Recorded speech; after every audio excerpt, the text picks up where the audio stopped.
ವಿಧಾನಸಭೆಯ ಎರಡನೇ ಅಧಿವೇಶನವು ಇವತ್ತು ಬೆಲ್ಗಾಂನಲ್ಲಿ ತಾರೀಕು 4ರಿಂದ ಪ್ರಾರಂಭ ಆಗಿ ಇವತ್ತು 15 ತಾರೀಕು ಇವತ್ತು ಪೂರ್ಣಗೊಂಡಿದೆ. ಸುಮಾರು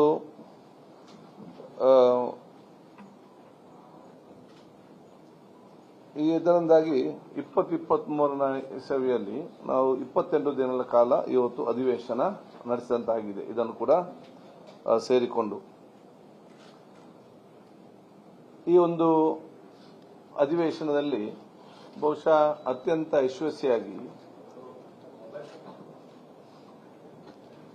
ಶಾಸಕ ಮಿತ್ರರು ಬಹಳಷ್ಟು ಆಸಕ್ತಿಯಿಂದ ಭಾಗವಹಿಸಿದ್ದಾರೆ.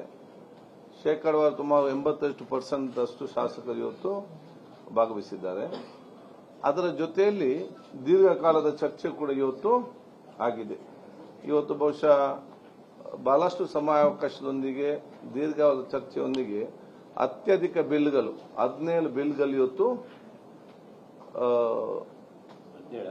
17 ಬಿಲ್ಗಳು ಇವತ್ತು ಪಾಸ್ ಆಗಿದ್ದು, ಅದರ ಜೊತೆಯಲ್ಲಿ ಇವತ್ತು ಗಮನ ಸೆಳೆಯುವ ಸೂಚನೆ ಕೂಡ ಅದು ಹೈಯೆಸ್ಟ್ 150.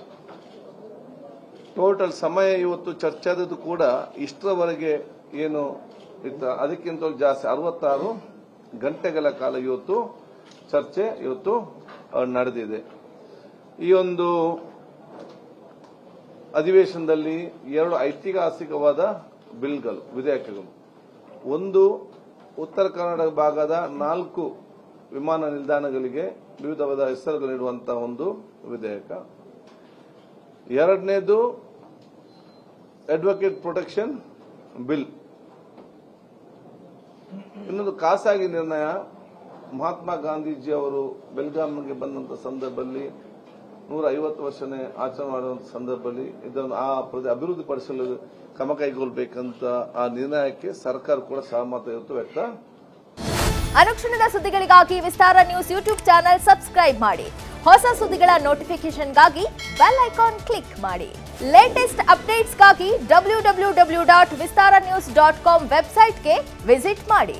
ಅಂಗೈಯಲ್ಲೇ ಜಗತ್ತಿನ ಸುದ್ದಿ ತಿಳಿಯಲು ವಿಸ್ತಾರ ನ್ಯೂಸ್ ಕನ್ನಡ ಆಪ್ ಡೌನ್ಲೋಡ್ ಮಾಡಿ.